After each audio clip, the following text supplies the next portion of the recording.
Y listo, ya estamos grabando. Vamos a comenzar con la presentación.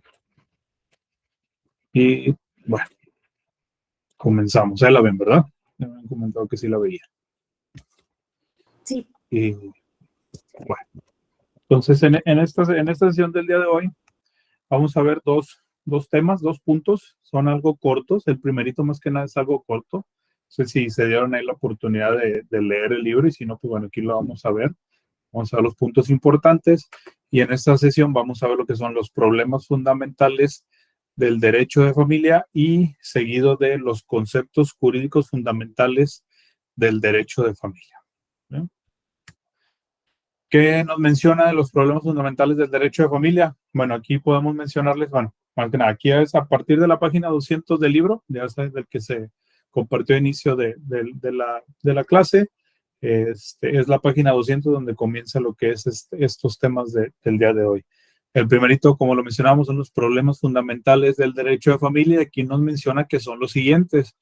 El primero nos hace mención del problema lógico, seguido del sociológico, el problema ético, el problema político, el problema teológico y el axiológico. Esos ahorita vamos a ir viendo ahí de uno en uno.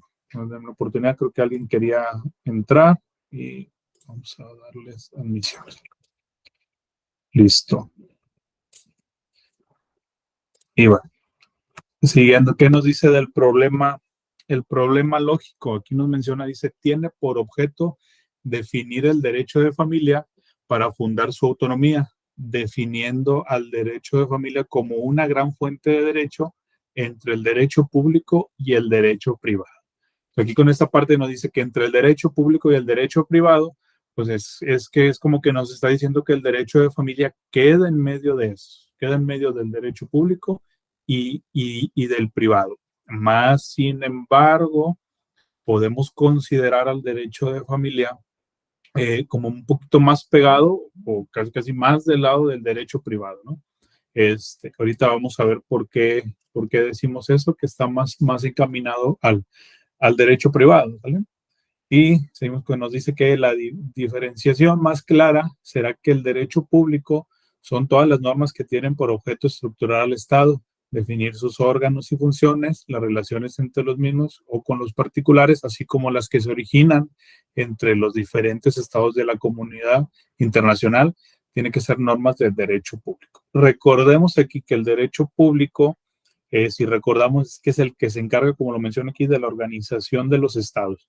Él va a ver toda esa parte de la organización de los estados, de sus funciones, de los órganos que están dentro de esto. Eso es lo que va a hacer el derecho público. Y recordamos también que el derecho privado, pues ya como lo habíamos mencionado anteriormente, pues ese va más encaminado a que regula las sociedades, las empresas, todo lo que a veces habíamos visto de contratos mercantiles, de contratos de compraventa. Todo eso es lo que regula y lo que ve el derecho privado. ¿Y por qué decimos que el derecho va a la que es el derecho de familia más encaminado a esto? Bueno, porque lo vemos que en el derecho de familia a veces también hay muchos contratos. Ahí vemos que se empiezan a crearse qué es el matrimonio, lo que es el concubinato. Eso genera derechos, obligaciones con los hijos, con la familia. Al rato vamos a ver que gracias al matrimonio, pues la familia empieza a crecer, ¿no? Y empieza a ver, oye, ¿sabes qué? Pues hay que tener derechos, hay que tener obligaciones sobre eso. Y si recuerdan que antes veíamos que en los contratos, pues en los contratos se generan derechos y obligaciones. Entonces, por eso nos hacen mención que el derecho de familia se pega o va más del lado del derecho privado. ¿Vale?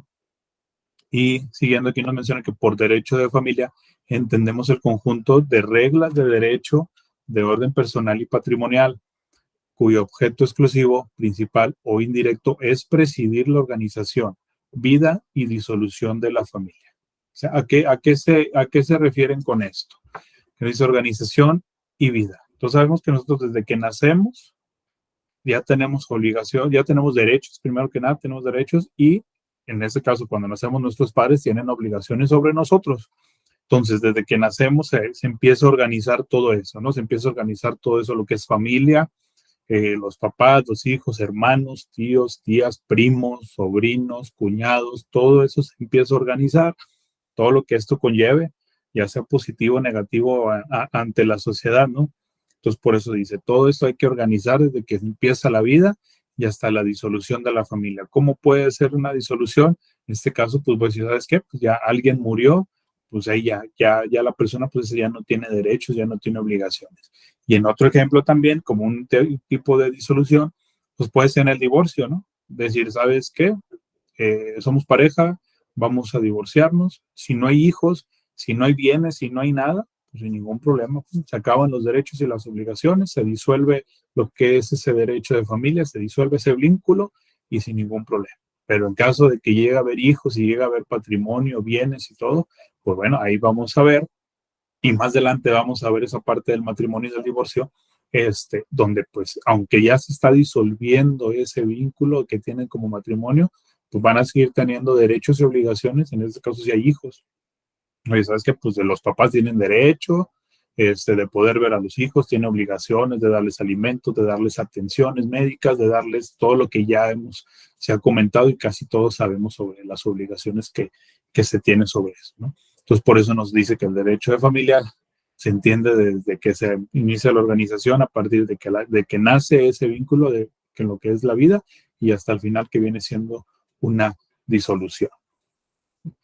Siguiendo con el problema sociológico, aquí nos dice que desde el punto de vista sociológico podemos decir que el derecho de familia tiene por objeto la organización de la solidaridad doméstica. El problema sociológico del derecho familiar también se refiere al estudio de las instituciones domésticas desde sus orígenes y a través de la evolución que han presentado en el curso de la historia.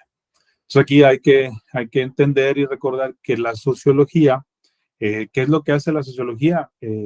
Pues siempre va a estar al pendiente, como lo menciona aquí, de las evoluciones, de los cambios que empieza a tener la sociedad.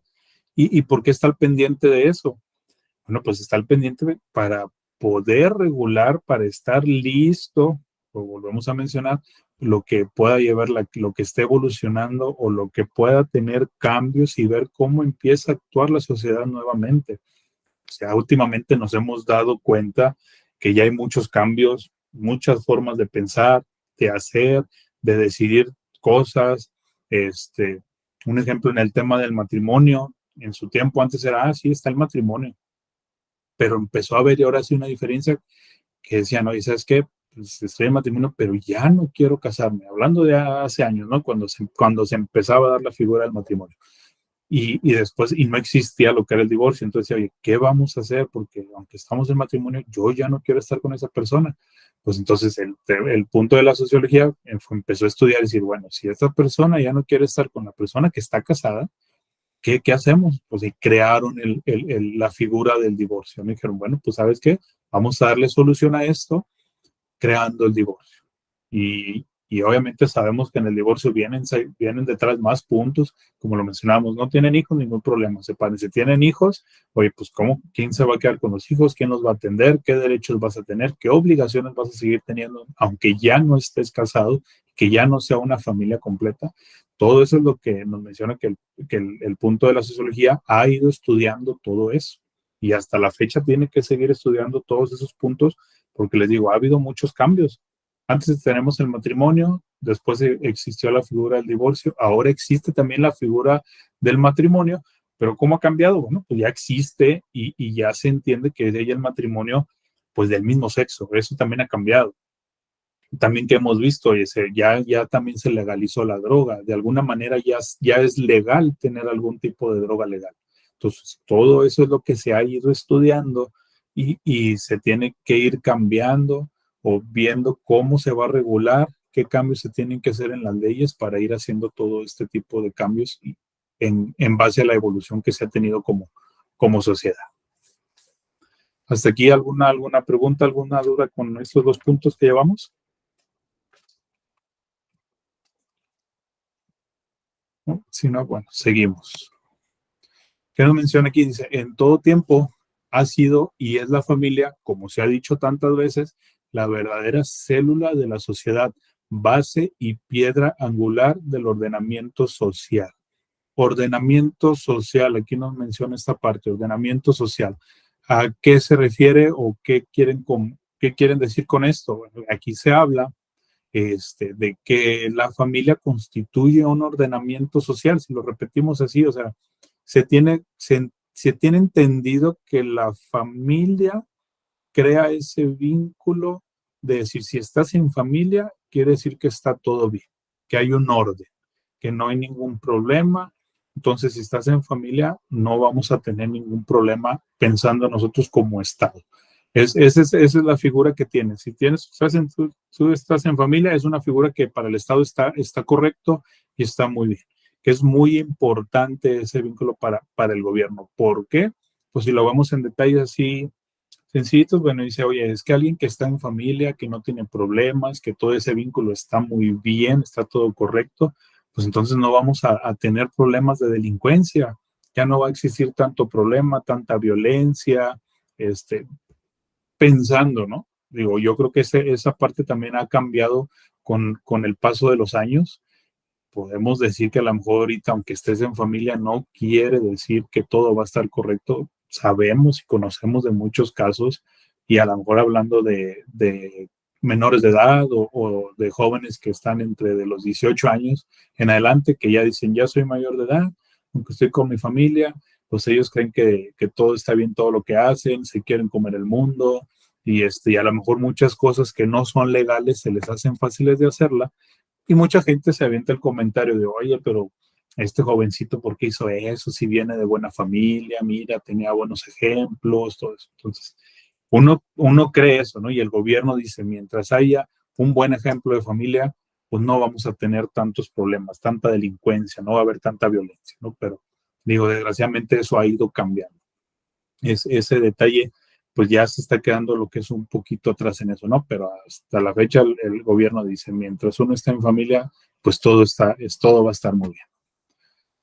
Y siguiendo aquí con eso, dice, no solo porque constituye el grupo natural e irreductible, que tiene por especial misión la de asegurar la reproducción e integración de la humanidad a través de las generaciones y de los siglos, sino además porque en su seno, donde se forman y desarrollan los sentimientos de solidaridad, las tendencias altruistas, las fuerzas y virtudes que necesita para mantenerse saludable y próspera la comunidad política. Entonces aquí vuelven a decir lo mismo. Mientras todo esté correcto en una familia, en una célula de familia, todo va a estar muy bien para una comunidad política. ¿Sí?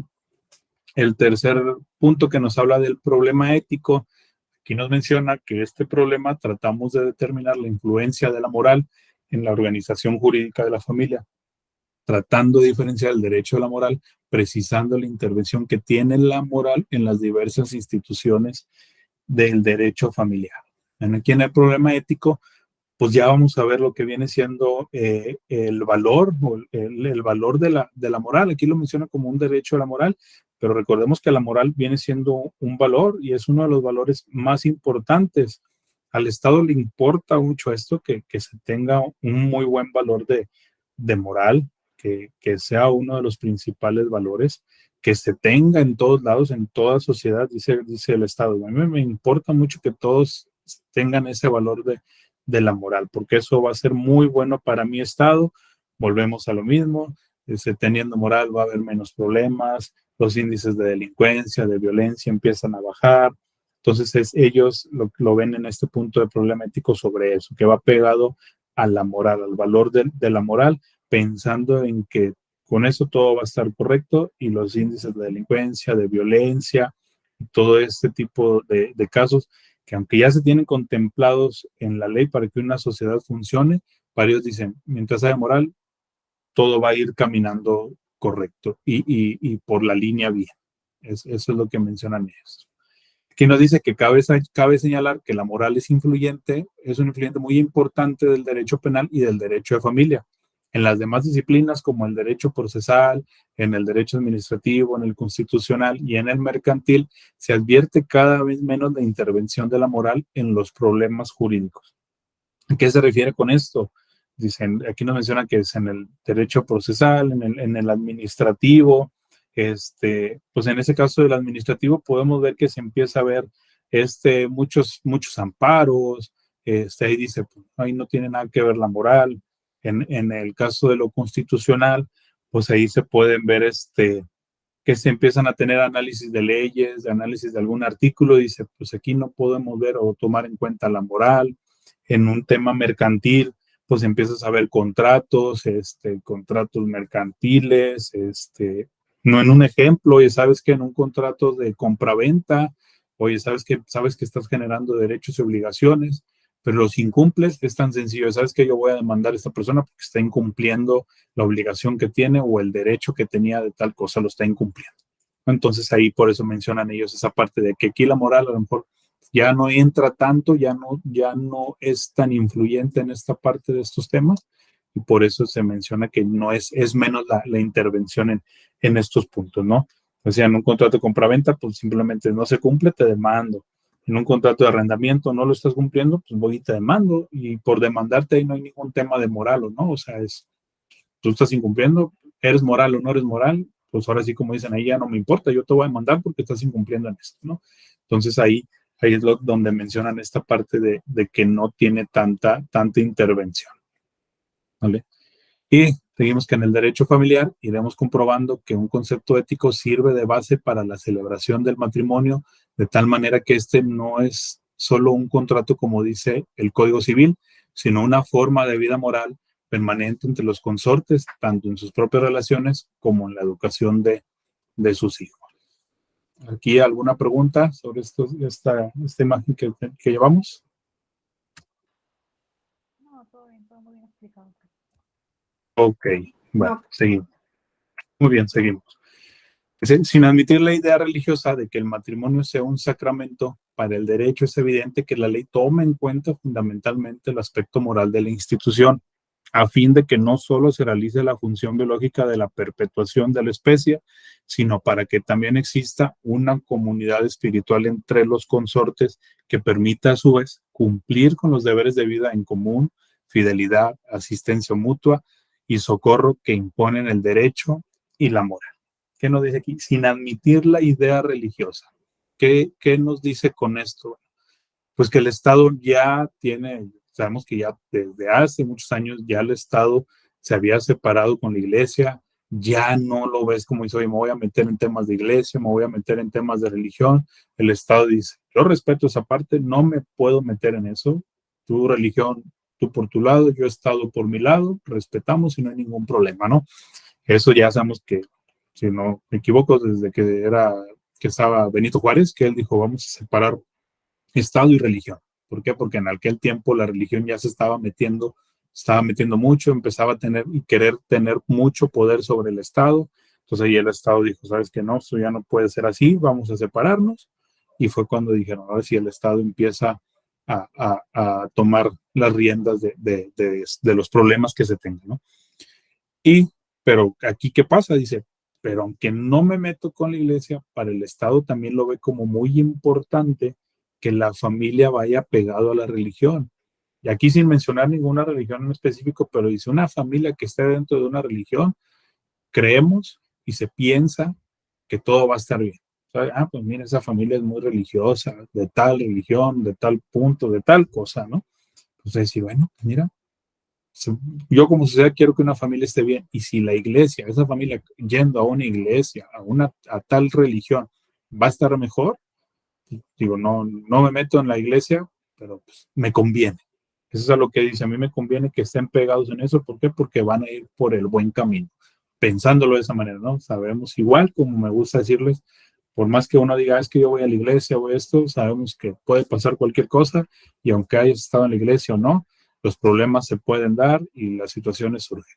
Pero el Estado vuelve al punto de, pues me interesa, sí me parece importante que la familia esté pegado en la iglesia porque sé que va a estar bien, que van a ir por el buen camino y no vamos a tener problemas. Como cual, aquí no dice, pues la fidelidad, dice, bueno, pues no voy a tener problemas al acto de divorcio, porque no voy a tener problemas de que, oye, sabes que es que me fui infiel, oye, es que me voy a divorciar porque pues resulta que está con otra persona cuando se supone que nada más está conmigo. Entonces, si yo creo que está en la iglesia y ve que la iglesia tiene, oye, solamente tú tienes tu pareja y estás así y nada más con ella, pues dice, para mí me importa y me interesa mucho que la familia vaya por ese lado. ¿vale? Siguiendo con el otro punto que dice el problema político, aquí nos menciona que dice, se plantea en el sentido de determinar si el Estado debe tener injerencia en la organización familiar. ¿Debe tener injerencia? Claro que sí debe tener injerencia. ¿Por qué debe tener injerencia? Porque pues el Estado es el encargado de formular y de hacer las leyes, ¿no? Que encuadren, que regulen todas esas partes de la familia, de los problemas que puedan salir en los temas familiar. En este caso ya vamos más adelante, vamos a ver los puntos del parentesco, las herencias, el matrimonio también. Sabemos que al momento de contar matrimonio empiezan a surgir derechos y obligaciones. También más adelante vamos a ver lo que es el concubinato y estamos como en concubinato, también se tiene derechos y obligaciones, el estado civil de las personas. Todos esos puntos es lo que el Estado toma también muy en cuenta para poder tener injerencia y regular, encuadrar todas esas situaciones que se puedan presentar en esos temas, ¿no? Por eso sí es de muy importancia de que el Estado tenga injerencia sobre esta parte de lo que es el derecho familiar. Y bueno, aquí vemos que dice que se afirma que el Estado sí debe tener intervención en la organización jurídica de la familia por las siguientes razones. La primera dice, porque de la solidaridad familiar depende en medida la solidaridad política, de tal manera que peligraría la existencia misma del Estado. Si ocurriera la disolución de la familia o ésta estuviese organizada de manera deficiente o incompleta por el derecho. También nos menciona que porque el Estado debe tutelar en conjunto de intereses de orden público que existan en el seno de la familia. El Estado debe intervenir a través de sus órganos a fin de que se celebren determinados actos jurídicos tales como, tales como el matrimonio, la adopción, el reconocimiento de hijos, etc. Entonces ahí es lo que estábamos viendo, ¿no? Que tiene que empezar a regular toda esa parte de los supuestos, de los escenarios que puedan empezar a surgir. El matrimonio, si van a adoptar, si tienen que reconocer hijos, porque a lo mejor decía, este no es mi hijo, no, pues sabes que si es tu hijo, vamos para que veas, tienes que reconocerlo. Todo eso es lo que empieza a encuadrar el Estado, ¿no? Y también nos menciona que porque finalmente el Estado debe de controlar la actividad de los que ejercen la patria potestad y la tutela mediante la intervención del juez a fin de impedir actos perjudiciales en contra de los menores. Vamos a lo mismo, el Estado tiene que regular todo eso. Cuando se presenta un conflicto, el Estado ya debe de tener previsto esos detalles para poder regular y aplicar las leyes necesarias que se presenten o que se requieran en determinado conflicto. Si alguien se muere, oye, dejó una herencia, no dejó herencia, tiene que entrar ahí el Estado para ver cómo va a apoyar a esa familia, decir, oye, se murió, si dejó testamento, no dejó testamento, si se casa alguien o ya te casaste, a ver, primero, si no tenías un matrimonio anterior, que bueno, eras soltero completamente, te puedes casar. Oye, ¿sabes qué? Estabas casado, tienes que divorciarte porque te quieres volver a casar con otra persona. El Estado tiene que entrar para darle primero el divorcio y ahora casarlo nuevamente. Todo ese tipo de situaciones que se empiezan a presentar en familia, pues el Estado los tiene que tener ya previstos y regulados. Con los hijos, obviamente aquí me dice que hay que estar al pendiente de los actos perjudiciales que pueda hacer en contra de los menores. Hay que estar atento a los menores. El Estado siempre va a estar muy atento de los menores, del cuidado de ellos, ¿no? Entonces, ahí ese es el punto muy importante, que el Estado sí debe tener injerencia en este caso de lo que es el derecho familiar. Con el problema teleológico, aquí nos dice que este problema se plantea para determinar cuáles son los fines específicos del derecho de familia. Aquí, ¿qué nos dice? Bueno, aquí es donde ya empiezan a aparecer los juristas, los pensadores, son las personas que empiezan a estudiar y ver qué leyes se tienen que formar, cómo van a regular algún tema que se presente, ahorita viendo lo que es el derecho de familia. Ahí es donde entra este problema teleológico, donde les digo que entran los juristas, los pensadores y los estudiosos del derecho para ver cómo van a llevar a cabo si se presenta algún problema nuevo, algún conflicto, algo. Tienen que buscar cómo van a regular esa parte nueva que se esté presentando, esa evolución o ese cambio que se tenga en la sociedad en el tema de derecho familiar. Y obviamente también en los demás temas. Después van a ver también derecho penal, derecho mercantil, Derecho del trabajo, también obviamente se tienen las personas encargadas de estudiar y ver qué cambios hay para poder decir, vamos a aplicar ahora esta nueva ley, vamos a aplicar esta regulación. Eso es lo que nos menciona sobre el problema teológico. Y el siguiente del problema axiológico, aquí nos dice que son los valores. Nos dice que en el derecho de familia el problema axiológico se plantea desde 3 puntos de vista.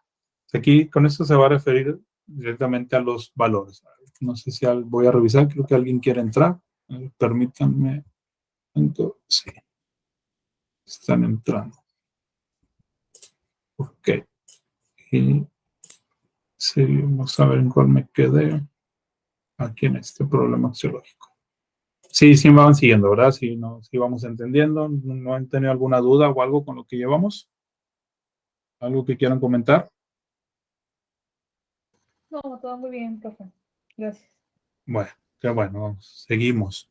Entonces estábamos con el problema axiológico que nos dice, se plantea desde 3 puntos de vista.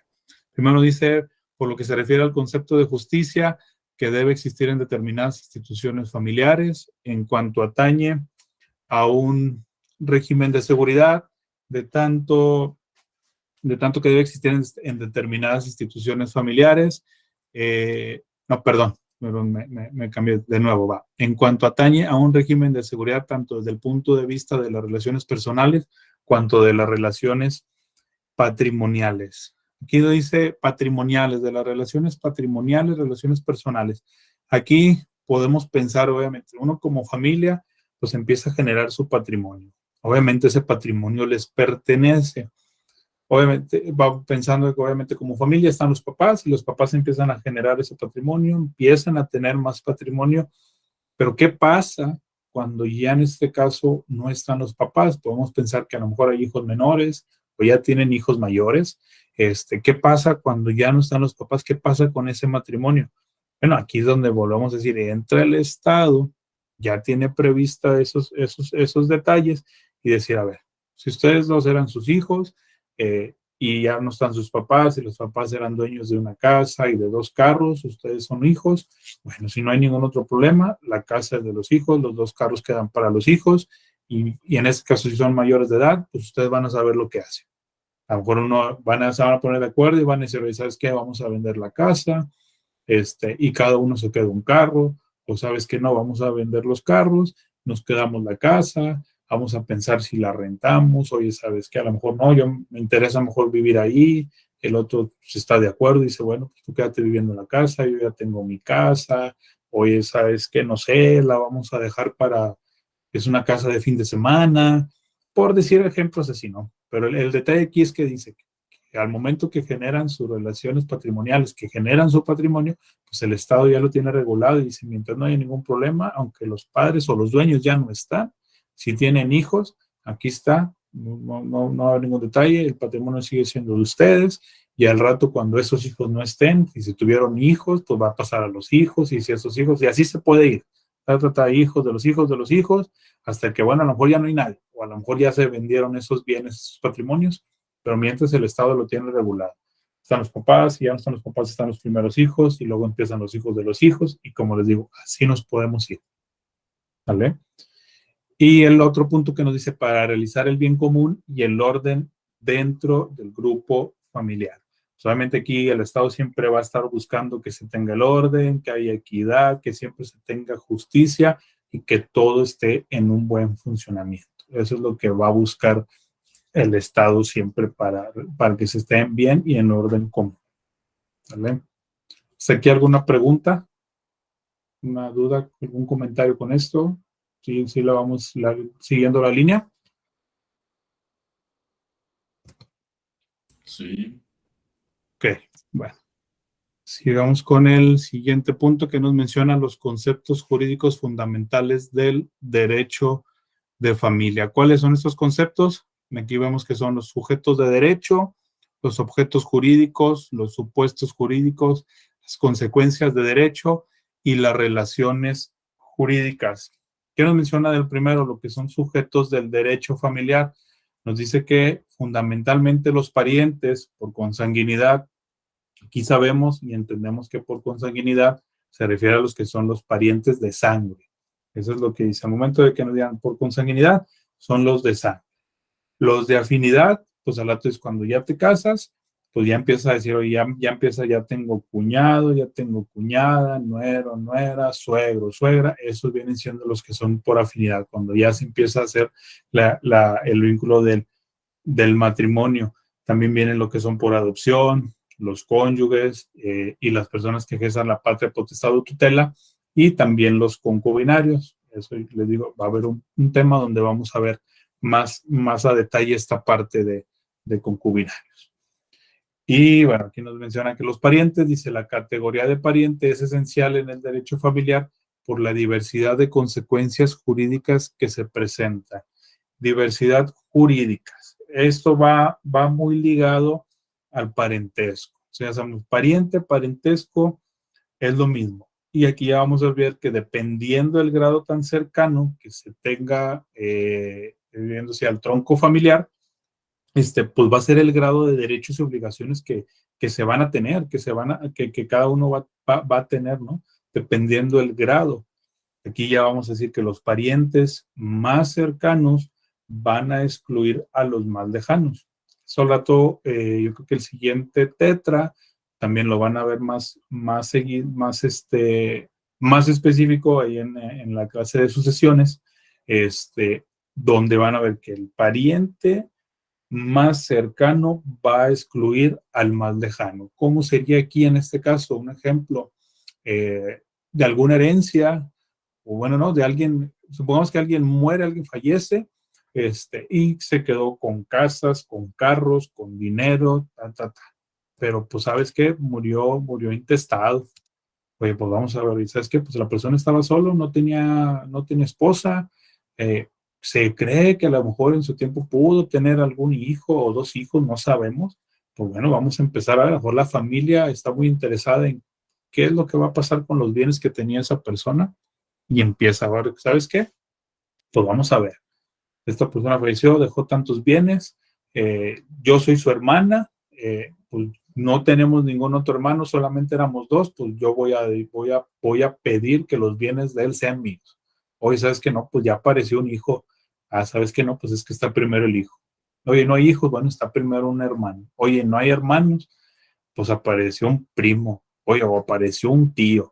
¿No? Pues así se van a ir, dependiendo de cómo vayan a ir, siendo el grado de parentesco, es como se van a ir excluyendo. Si no hay hijos, pues puede estar un hermano. Si no hay hermanos, puede estar un primo, un tío, o en su caso no hay hijos, bueno, están primero los papás. Si no hay papás, está hermano. Si no está hermano, pues ya vamos viendo qué sería, si sería primero un tío, si sería primero un primo o prima. No, eso ya se tiene que ir viendo conforme vayan apareciendo los grados de parentesco.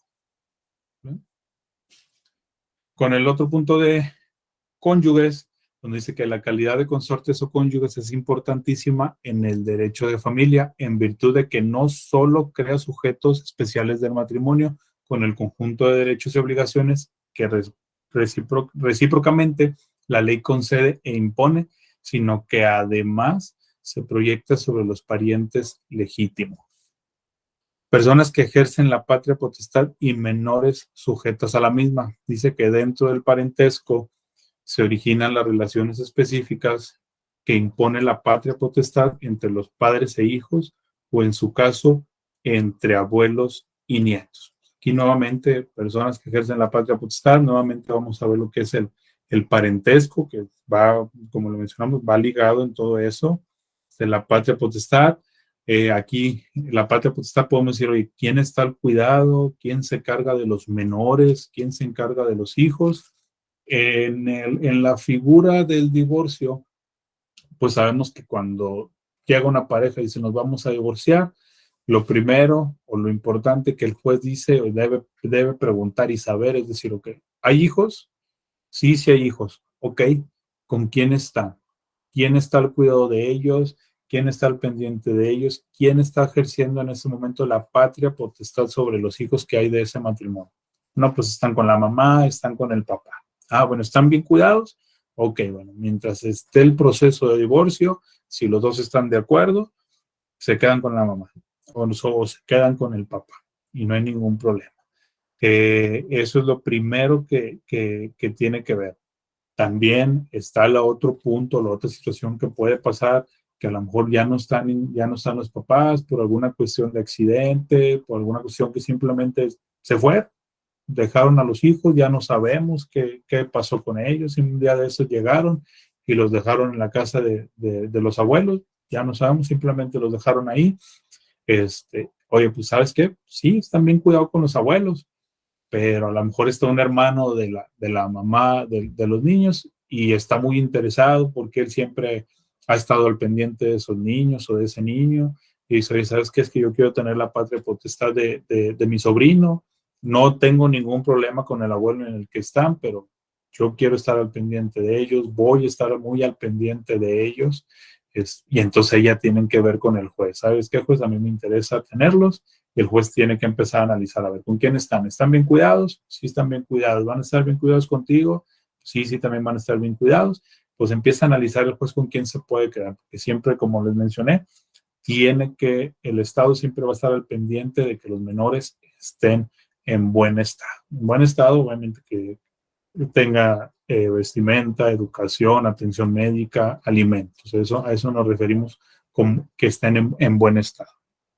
Ese es el punto de lo que es la patria potestad cuando se presenten casos así, ¿no? Por decir algunos ejemplos. Tutores o incapaces, aquí nos habla de la incapacidad de ciertos sujetos, menores no sujetos a patria potestad y mayores de edad privados de inteligencia o afectados en sus facultades mentales. Curadores, consejos locales de tutela y jueces pupilares, en relación con la tutela misma, se hace necesaria la intervención de otros sujetos que cumplan funciones especiales y concubinos, dice que en algunos sistemas como el nuestro ya se reconoce estos sujetos del derecho familiar. Y al rato dicen, ya somos concubinos, no estamos casados, no somos un matrimonio en sí, pero somos concubinos. ¿Por qué? Porque ya ya tenemos rato viviendo en unión libre, ya a lo mejor ya tuvimos hijos, pero nunca nos hemos casado, no tenemos esa figura ante el Estado como marido, como esposo y esposa, pero como ya tenemos un tiempo en unión libre, pues ya se genera ese supuesto de concubino. ¿Hasta aquí alguna duda? Nos seguimos entonces. Los objetos del derecho de familia. Aquí nos menciona que se ha definido el derecho como el conjunto de normas que tienen por objeto regular la conducta intersubjetiva que se manifiesta en facultades, deberes y sanciones. Van a seguir viendo este concepto muy, muy seguido conforme vayan avanzando en su estudio de derecho, lo van a ver muy seguido ahí para que lo tomen en cuenta. Los objetos propios del derecho de familia. Dice que la definición de los derechos subjetivos familiares, cabe definir los derechos subjetivos familiares diciendo que constituyen las distintas facultades jurídicas que se originan por el matrimonio, el parentesco, la patria potestad y la tutela. Entonces aquí nos dice definiciones. Entonces aquí sabemos que al momento de que ya alguien se casa, al momento de tener hijos, sabemos que se genera una lista de derechos y obligaciones, que ya lo mencionábamos hace como 2 clases. El momento que uno que contrae matrimonio, pues al principio está en la fiesta bien a gusto y oye, yo estoy bien feliz porque ya me casé, yo estoy con la mujer que quería, la mujer que me gusta, con la que me siento pleno, con la que quiero estar toda la vida. Sí, pero no nada más es eso, sino también se generan muchos derechos y muchas obligaciones. ¿Por qué? Porque al rato tienen hijos, hay que atenderlos, tienen que darles alimentos, de la esposa tienen que tener cuidado de la esposa, de darles atención médica, educación, vestimenta, como he dicho, los papás, si tienen hijos, los papás tienen obligaciones sobre ellos, los hijos, y van a tener también derechos. Todo eso es lo que nos viene mencionando aquí sobre la definición de los derechos subjetivos. Y la clasificación de los derechos subjetivos familiares, aquí se dice que se clasifican en derechos subjetivos familiares como no patrimoniales y derechos subjetivos familiares patrimoniales. Entonces dice, un derecho patrimonial es cuando se hace susceptible de valorarse en dinero de manera directa o indirecta. En cambio, se caracteriza como no patrimonial cuando no es susceptible de dicha valoración. ¿Qué podemos dar un ejemplo de derechos patrimoniales? Bueno, ya todos sabemos que al momento en que nacemos, al momento de ser concebidos, ya tenemos el derecho de heredar. Obviamente, aunque seamos menores de edad, ya tenemos ese derecho de heredar, ya dependiendo de lo que se nos haya heredado, pues ya hasta la mayoría de edades cuando podemos tener uso sobre eso. Entonces ese sería un derecho patrimonial, el derecho a heredar. ¿Por qué? Porque desde que nacemos ya lo tenemos ahí, sin ningún problema. Y en los derechos no patrimoniales, pues sería el derecho a los alimentos. ¿Por qué el derecho a los alimentos? Porque aquí nos dice los no patrimoniales que no es susceptible de dicha valoración, no es valorable en dinero. O sea, no podemos decir que el derecho a los alimentos, oye, te voy a vender el derecho a los alimentos, te voy a rentar el derecho a los alimentos, o sabes qué, oye, el derecho a los alimentos te lo voy a cambiar por tal cosa, no. Como no es valorable en eso, entonces es un derecho no patrimonial, pero se tiene. Como lo hemos dicho, o sea, los hijos siempre van a tener derechos a alimentos y los padres van a estar obligados a eso. Y no puedo decir, ¿sabes qué? Entonces el derecho a los alimentos te lo voy a cambiar, o ¿qué prefieres? ¿Un derecho a la atención médica o prefieres un derecho a los alimentos? No. O sea, eso siempre lo van a tener, simplemente que es no valorable en dinero, no tiene precio y no podemos decir como los ejemplos que ya se dio, que hoy se va a cambiar, se va a vender, se va a rentar. No.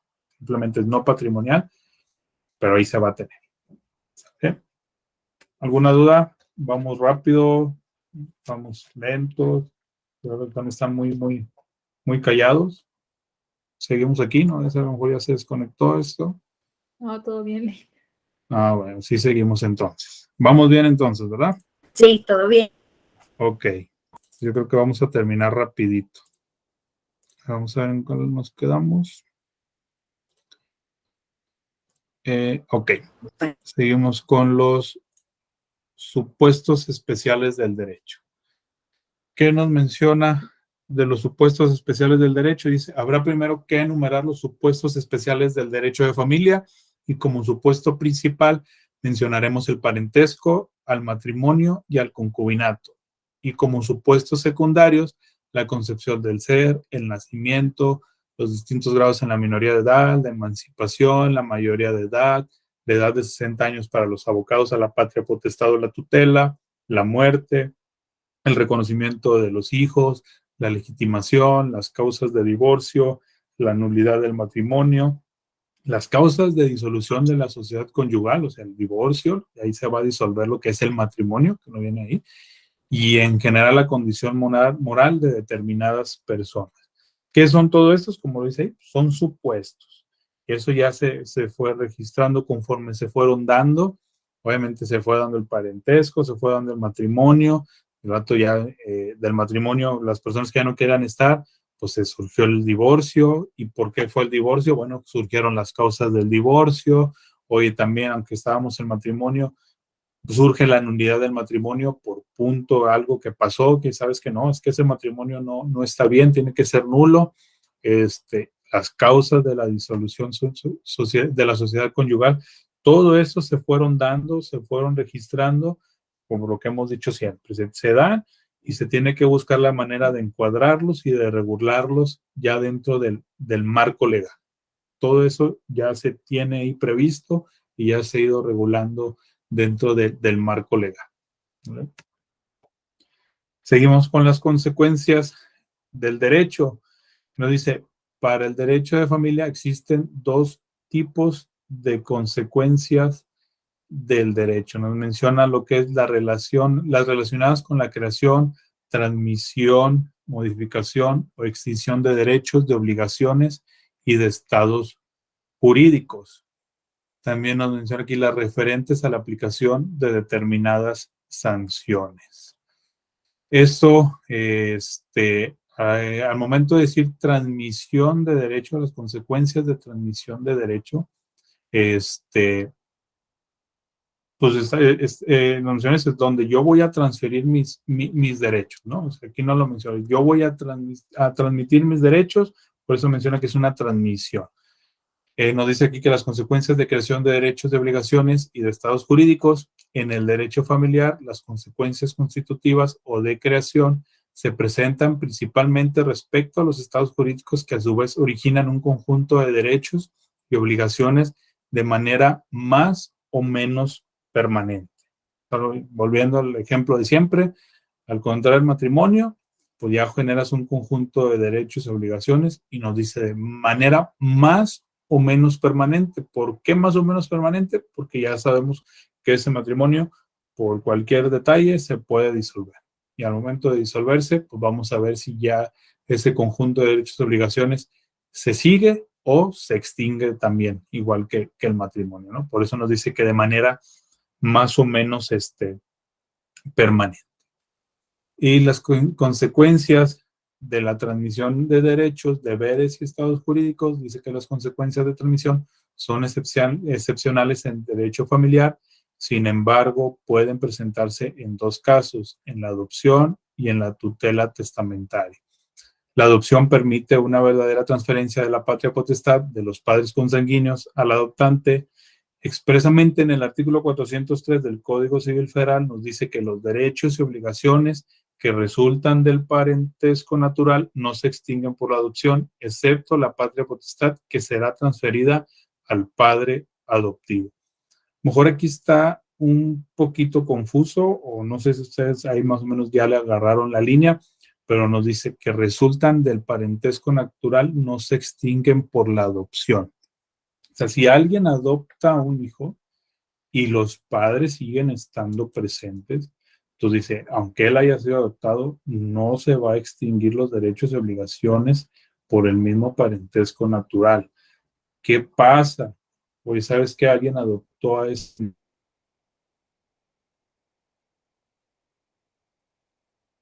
niño, pero sus padres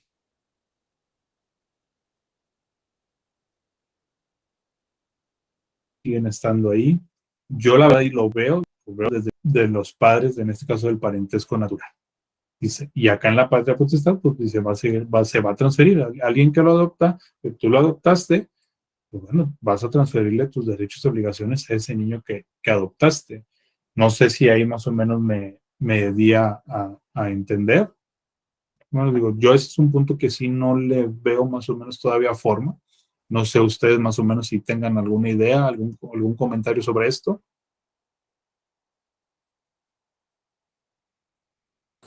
O sea que, pues sí, ¿no? Que si adoptas a un niño o algo así, tienes el derecho y la obligación de darle casa, alimento y demás, ¿no? Exacto. Sí, sí, sí. O sea, al momento que uno decide adoptar, tú ya tienes el derecho y la obligación de darle lo necesario que es para ese niño o niña, ¿no? Si es lo mismo, tú vas a darle casa, vas a darle atención médica, estudios o algo. Le digo, yo aquí la verdad, digo, sí estoy muy confundido en esta parte que nos dice que los derechos y obligaciones que resultan del parentesco natural no se extinguen por la adopción. Digo, por algo ese niño fue adoptado, porque a lo mejor los papás ya no quisieron. Y yo diría, bueno, pues si los papás ya no quisieron, ya no, ¿para qué tomarlos en cuenta, no? Digo, pero ahí digo, yo tengo ahí mi confusión de no estar de acuerdo en eso, ¿no? Digo, no sé ustedes qué piensen en ese punto, pero al momento que uno ejerce la patria potestad por adopción, pues eso sí nos queda claro que los derechos y obligaciones lo van a tener sobre el niño o niña que adoptaron. Tendrá que ver con lo de, ¿cómo se dice? Pensiones alimenticias o algo por el estilo, o sea, que los padres naturales sigan obligados o nada que ver. Digo, yo lo que he ido estudiando en esa parte y he buscado, ahora que vi este punto, yo creo que como dices tú, sería más o menos también por ese lado. Dice, oye, sigues estando obligado de darle atención a ese niño. O sea, pero le digo, yo sí estoy ahí como que renuente a decir, pues es que si ya se adoptó, pues fue por algo, ¿verdad? Porque los papás ya no quisieron, ¿no? Yo lo pienso así. O los papás ya no están, ¿sí? Profesor, pero por ejemplo, cuando se adopta, bueno, según yo, ¿verdad? Cuando se adopta un niño, el papá renuncia a todos esos derechos y obligaciones porque pues van a firmar, pues como quien dice, un contrato en donde pues ya está adoptado el niño por ejemplo, por mí, ¿no? Entonces yo ya, a partir de ese momento, yo ya es mi responsabilidad, como dije, darle casa, alimento, educación.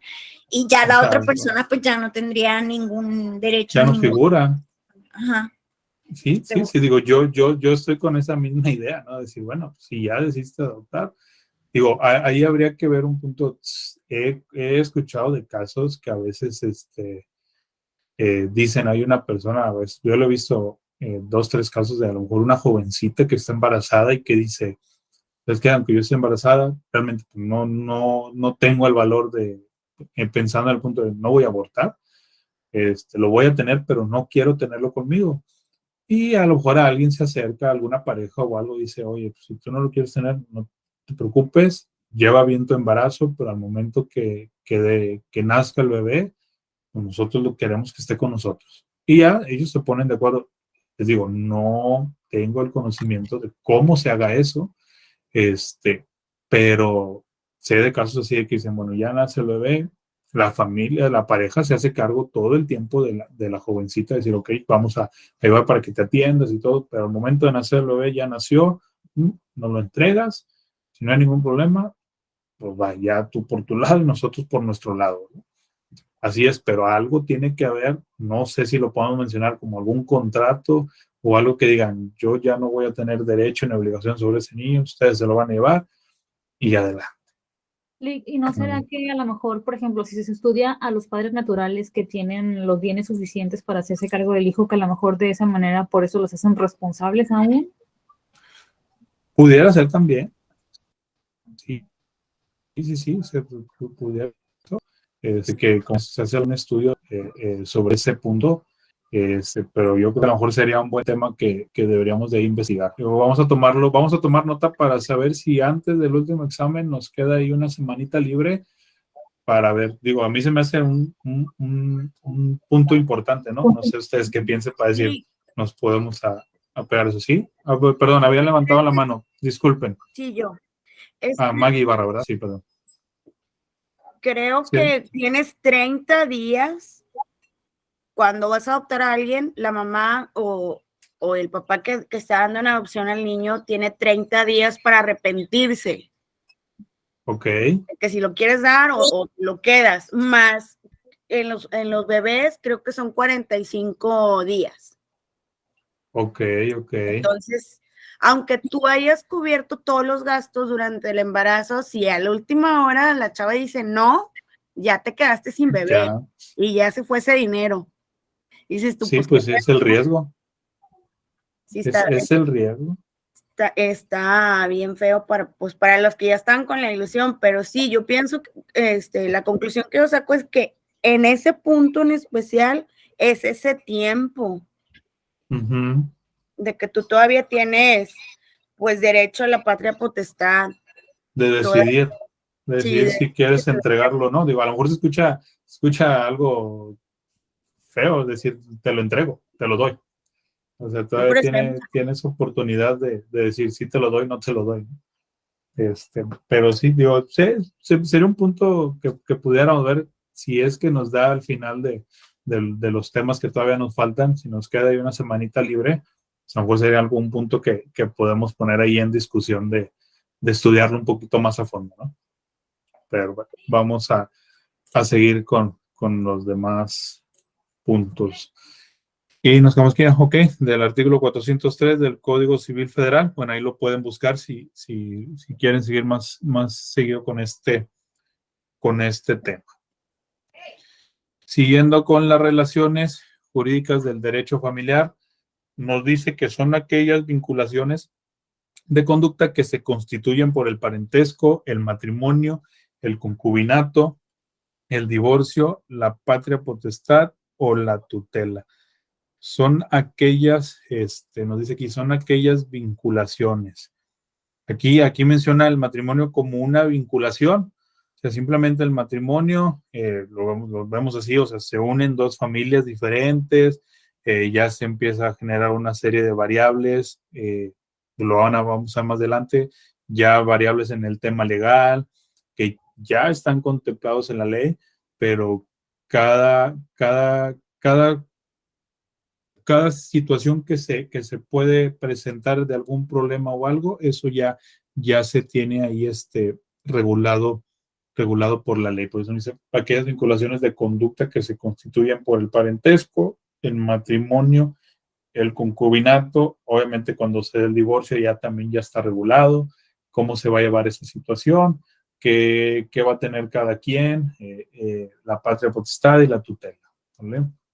Aquí nos menciona que en cuanto al parentesco se considera que comprende todas las relaciones específicas de la filiación legítima o natural de la patria potestad. Aquí, ¿qué ejemplo podemos dar en este punto A?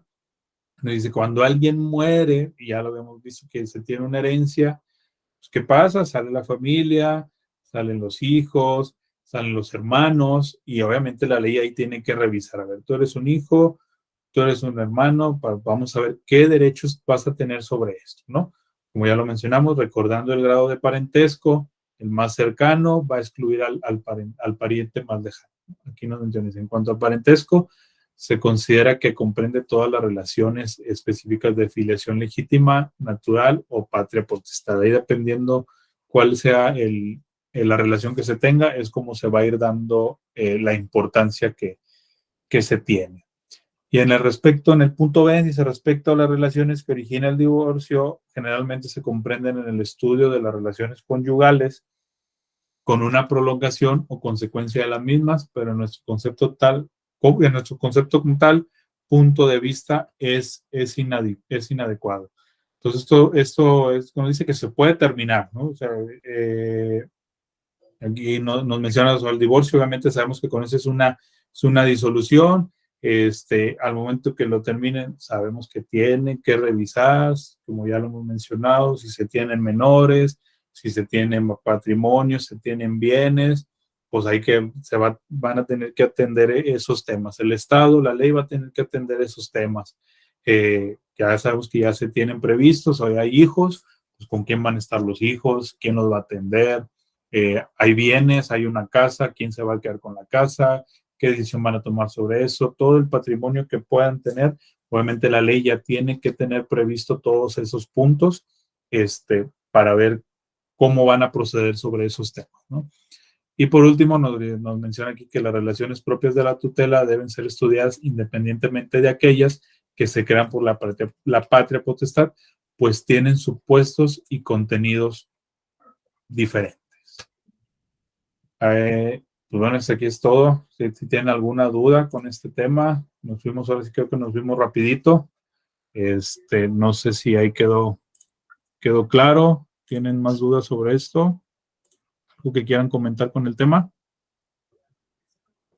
Déjenme que ahora sí ya voy a poder prender mi cámara. Ahora sí ya no voy a tener problema con la presentación.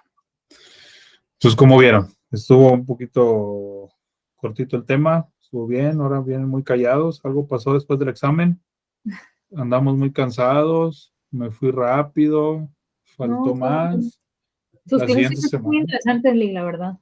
Perdón, no escuché. Las clases siempre son muy interesantes de esta materia, no sé por qué, como que me ahora gusta bien, muy apagados. Bueno, entonces, con su actividad de la semana, yo vi que ya algunos ya le iniciaron.